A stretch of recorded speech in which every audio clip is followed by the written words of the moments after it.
Hello, Supercoaches. Welcome to the Game Day podcast. We're pimping your teams as well as we head into the head-to-head finals. Second week of the head-to-head finals, so it's must win. It's sudden death if you're playing this week. We've got a huge panel with Rob Sutherland here and also former champion from 2016, Wilfred Z. Great to have you on, mate. And your team's going pretty well up there in the 2000s.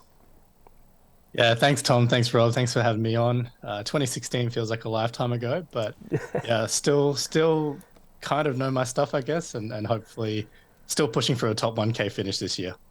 Nice. And Rob, what's the biggest issue facing your side this weekend?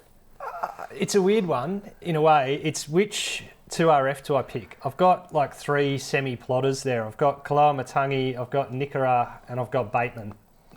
Maybe not fair to put them into the plotter stage, but Kaloamatangi and Nikora are the two I'm really choosing from, and I haven't got any idea what to do. So if Wilfred, with his pedigree, is able to guide me towards making the right selection, I'd really appreciate it. So essentially you're putting in a question early. Yes. You want your team to get pimped by Wilf right now. So what are your thoughts on that, What's the point Wilf? of having an expert on the show if I can't ask there? Apparently you're meant to be an expert. What are your thoughts on that, Wilf? Look, I think I'd have to lean towards the Nikora side just with the Titans matchup, and obviously he gets to run off Nico Hines. It's not quite, Kaloamatangi, I love him as a player, but he's having to play next to Lachlan Ilias, who I think we saw last week, he struggled a bit. So I think even with the matchups and all that, I'd have to lean Nikora. All right, I'll do that now, Tommy. I'll be back in a minute. All right, well, I'll talk about the biggest issue with my team, which is I've got 4 trades. And I don't actually know what to do with them. I was going to fiddle around. And nuff out Sonny Luke this week so that I could use the loophole properly. Now that Mitch Kenny is out, Sonny Luke looks like he's going to play probably 50, 60 minutes. So I think it's a waste to nuff him out. So I've got Garrick there, who I don't like the matchup against the Panthers, but I also don't want to sell him. I don't want to sell CNK. So I think I'm going to do no trades and have 4 left, hoping that round 26 gets crazy with the Rabbitohs on the bye and 27 gets even crazier with people rested and the Eels on the bye. And the Eels are obviously a very popular team. Woe is me. I've got so many trades and nothing to do with them. Oh, my team's so good. That's my line, Tommy. That's my line, that my team's so good. That's my problem. I don't know what to do. I'm pretty confident with and my 17 you know what? Now that I've week. heard it from on the other side, it's not as funny as I thought it was when I was saying it. There we go. As we said, send through your questions on YouTube, Facebook. We're going to pimp your teams.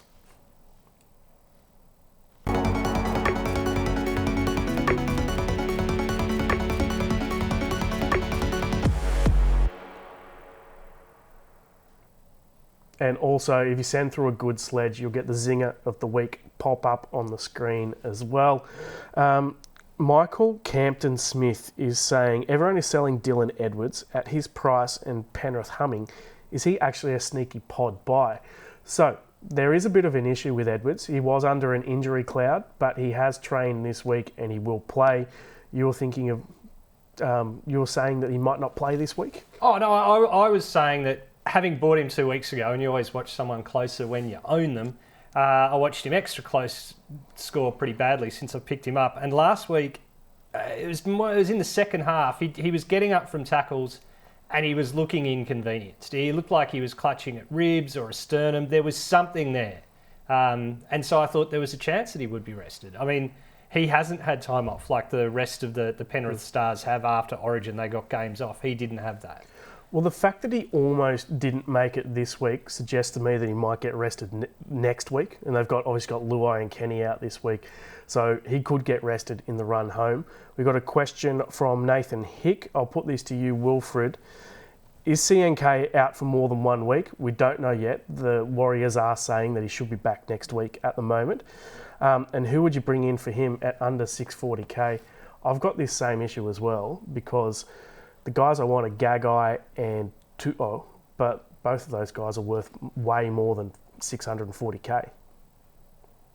I think if this is like a sudden death head-to-head, then you've got to trade him if you need to get someone who's going to play this week, obviously add some points. It's a tough one because 640k is an awkward price tag though, because, for example, Alex Johnson's just over that threshold.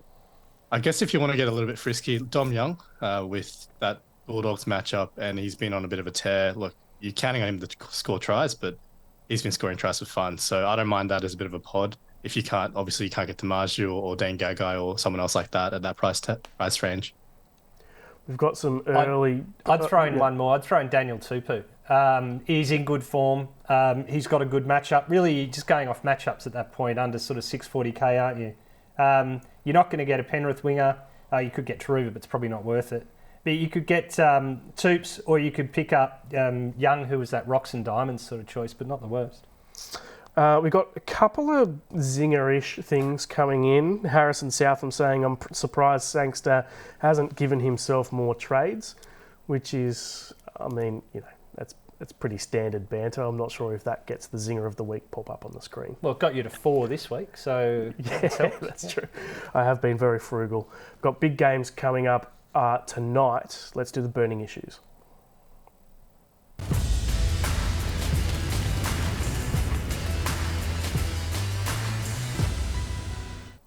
Seagulls v Panthers tonight. Obviously, Luai and Kenny are both out, which is not great for the Panthers. It's also a home game for the Sea Eagles. So is this as good a game to target as we thought it would be? Yes. It still is? Yes. Is Cleary still a VC option? Do you think he does more with Luai out of the team? Yes. Or less? This is easy. Yeah, keep going. Yes.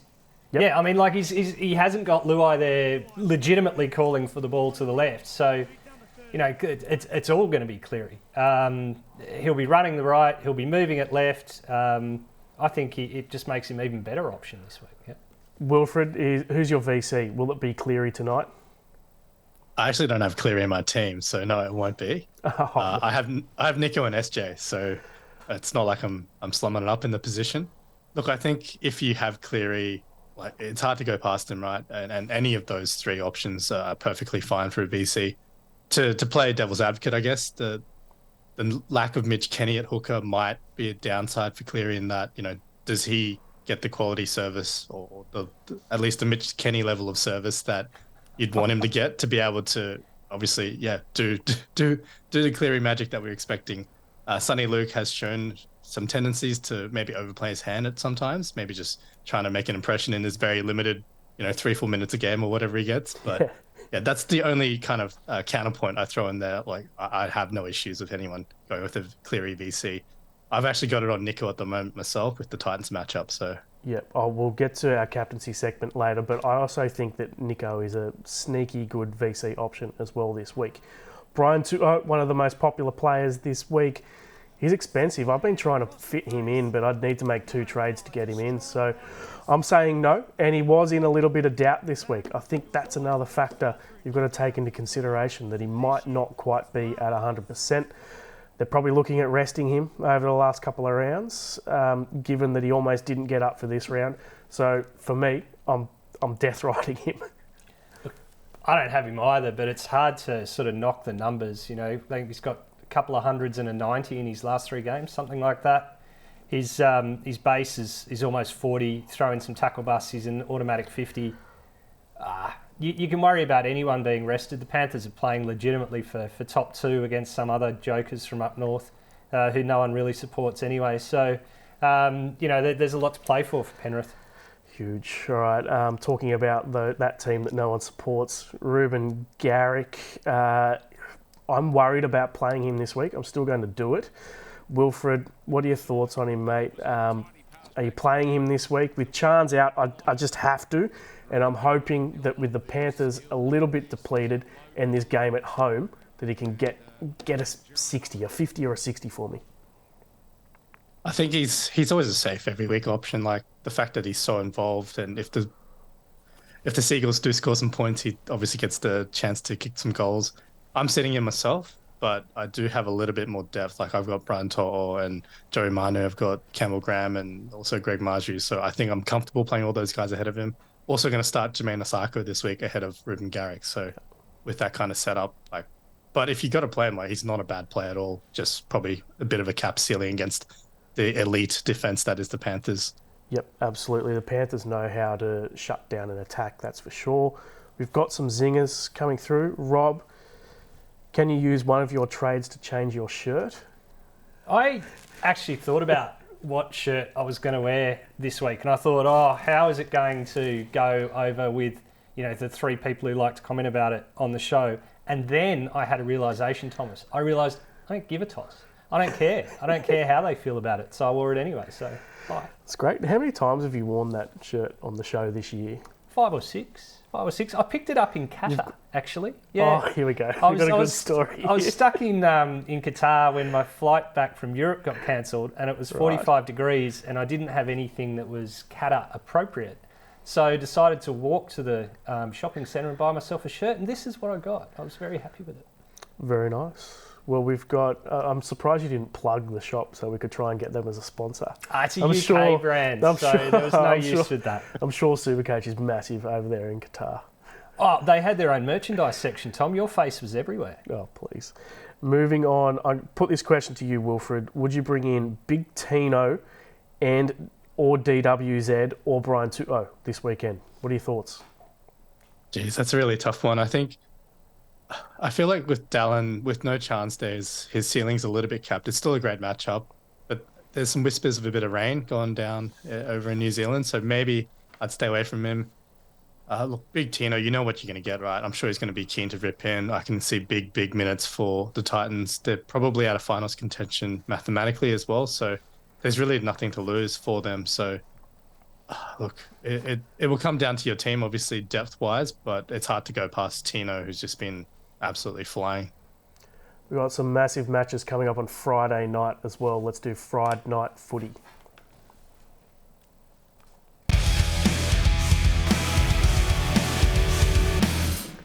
Sharks v Titans is the first one.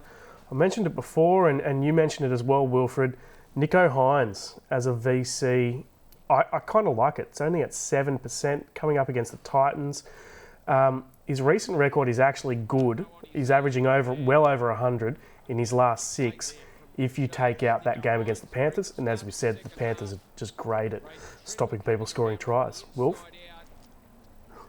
Yeah, look, I think Nico's not had the best record against the Titans, and I don't know if that's just because the Titans generally, they like to leak to the fullbacks. So the difference with this...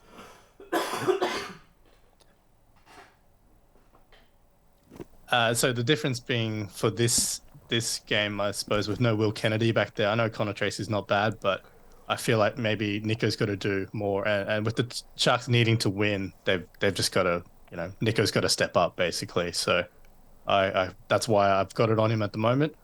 But yeah, I'm a relatively happy owner of Nicho Hynes, but you're not. SJ's your man?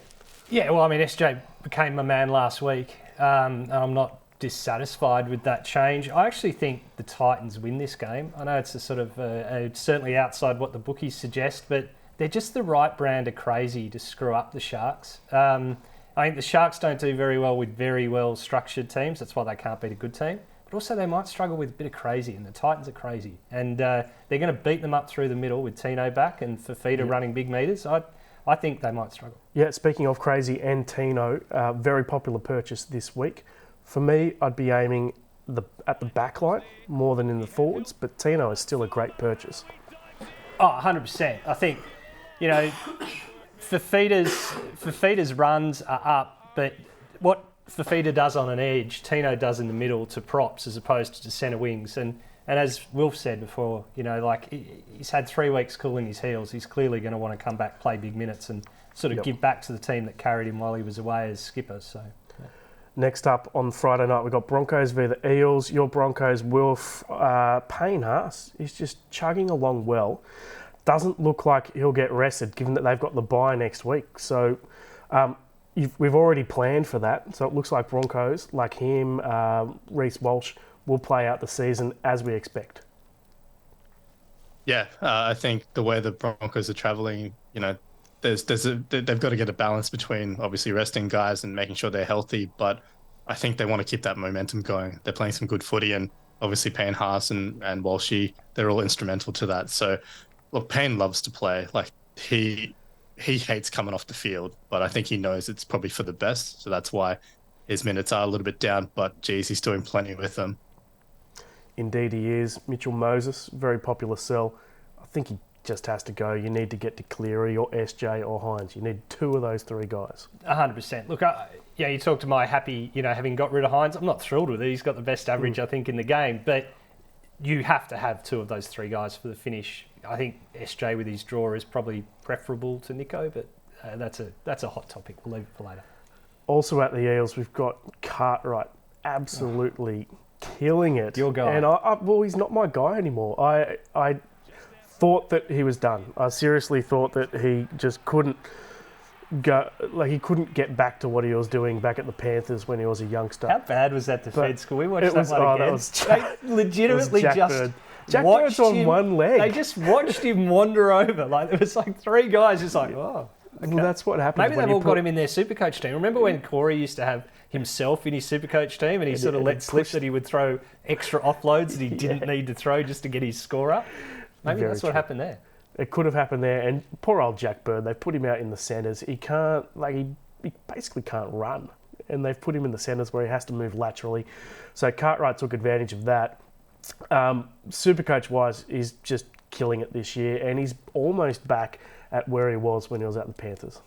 Yeah, it's just they can't decide what to do. They've almost got a glut in back rowers, and that's hurting your other guy, Maddo. Yeah, I thought that Maddo would come back in and start starting, but it hasn't happened.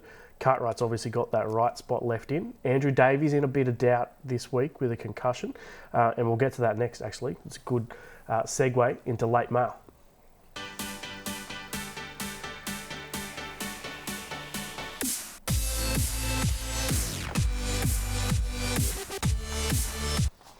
Good news for your Broncos, Wilfred. Reynolds has been cleared, so has Ricky, and so has Herbie Farnworth. So they're looking pretty good. Any other Broncos taking your eye at the moment? Not really. I think it's tough when you do have a round 25 bye right in the middle. Obviously, that's, crunch time. It's the prelim to get to head-to-head grand finals. And overall, every round counts. So I wouldn't actively be targeting anyone except for maybe Payne Haas if you don't have him and you really want to get a front row forward. But I think Tino's probably still the better buy just because of the fact that he doesn't miss next week. So, yeah, I love my Broncos, but for Supercoach, it's probably not the right timing. Jerome Hughes is in a bit of doubt for the Storm, which could affect other players in that team. They've lost quite a few players, actually, but it looks like Xavier Coates will play. We'll take a question now. What is your recommended CTW lineup? Wilfred's, from the sound of what he was talking about his team. I think Marzu's sort of a non-negotiable. Campbell Graham's one I don't have, but I wish I did. Jermaine Asako, you can play on matchups. CNK, if he wasn't knocked out. CNK was probably the number one for the last 4 weeks, but with his form and the draw. Marzu's the other one. I don't know, I think there's about 6 to 8 that you could legitimately roll through and be quite happy with. Yeah, the guy who I really want is Jermaine Asako, but I just can't fit him in. His base is just so good with the goal kicking this year. He's under 640, when we were talking about under 640. Yeah, I guess I could go to him, but I also don't want to sell CNK as well. No, I wouldn't. Because I think he's got a great run home, and I can survive with Garrick this week. Let's do guilty pleasures.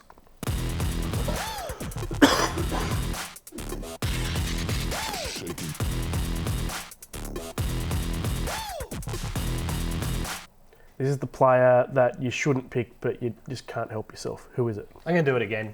Yeah. Cody Nikorima.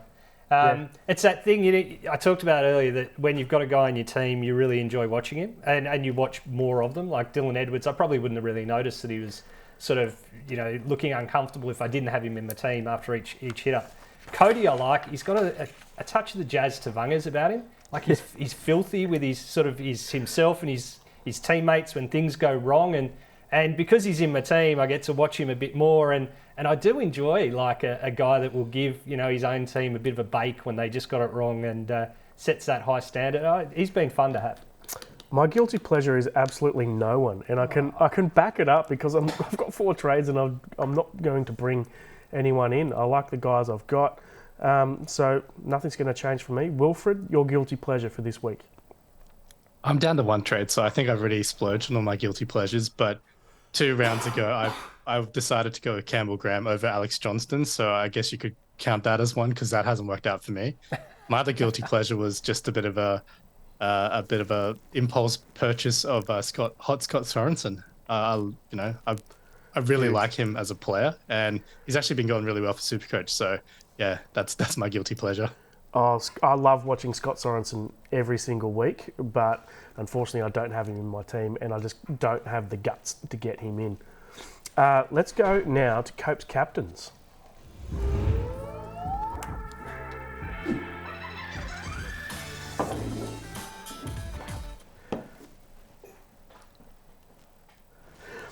All happening on the captaincy stakes this week.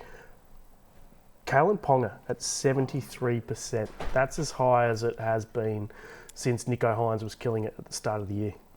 You can't argue with the numbers, the form, the goal kicking, the team he's in. The Knights are, outside of the Warriors, I would say the Knights are probably the most enjoyable team and exciting team to watch running into the finals. And I'll happily cop that I bagged them. I bagged the Knights, say round 10, that they're an easy matchup for opposition. They're nothing like that now. So I can see why people are captaining Ponga. He's in the last game of the round. The base is pretty good. The upside is exceptional. I think everyone's going to be vice-captaining a halfback and captaining Ponga. Yep, Ponga is captain for me. I don't see how he can do anything else, to be honest. He's averaging 30 points more than the next player in Supercoach over the last 5 rounds. So he's by far the best player going around. Wilfred, is Ponga captain for you? Yeah, absolutely. Lock that one in. The only thing that's going to stop him is basically an injury or an opposition player trying to take his head off. So, yeah, 2021 Turbo, he averaged 143 this season. Ponga's sitting at 131.5 for the last 5 rounds. So that's the level we're talking about. Yeah, lock him in. Vice captaincy, we've spoken about a bit, but Nathan Cleary's at 48%. I think it should be higher. I think he'll go better tonight without Luai in that team. I agree with you. So I think that should be up around sort of 60-odd%. But if you're looking for a pod, who would you be thinking? Sean Johnson, Nicho Hynes are the next 2 most popular at 14 and 7.5%. Look, Sean Johnson, if I wanted to go away from the halfbacks, maybe I could go for feeder.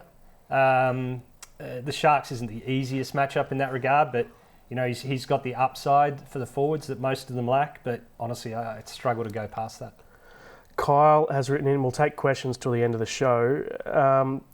CNK is his 3rd Cat 1. Surely he is out for the rest of the season proper. Well, the Warriors are saying that he's actually going to be back next week as of now. So we'll wait and see what happens. I think there's a lot of people. There's a misconception about these concussions. That they're like, oh well, it's 2 Cat 1s or 3 Cat 1s, therefore it's this automatic out. It's an injury. It's treated like an injury, and obviously they'll just see how he recovers. It's like looking at a before and after of a fresh avocado into a withered avocado. Oh wow, that's a bird. Just to clarify, can you talk for a bit while I cough? Am I the withered avocado? I'm not sure. I think it's just saying that I'm the withered avocado. Oh, okay. Well, I'm all right with that. I don't hate being a withered avocado. I've been called worse. I did also miss Rob's in-depth analysis of the Tigers. They're crap. I particularly enjoyed this morning reading the story that they're going to swap recruitment managers with Manly. So it's like, let's have a team that hasn't recruited well and another team that hasn't recruited well, and let's swap our recruitment teams so that we can both continue to not do well. I liked it. And Wilf, this is our final question of the show from Charlie. Would you go Gagai or Brian 2-0 this week? I think just because of the injury cloud hanging over Bizza, Brian To'o, I'd have to go Dan Gagai.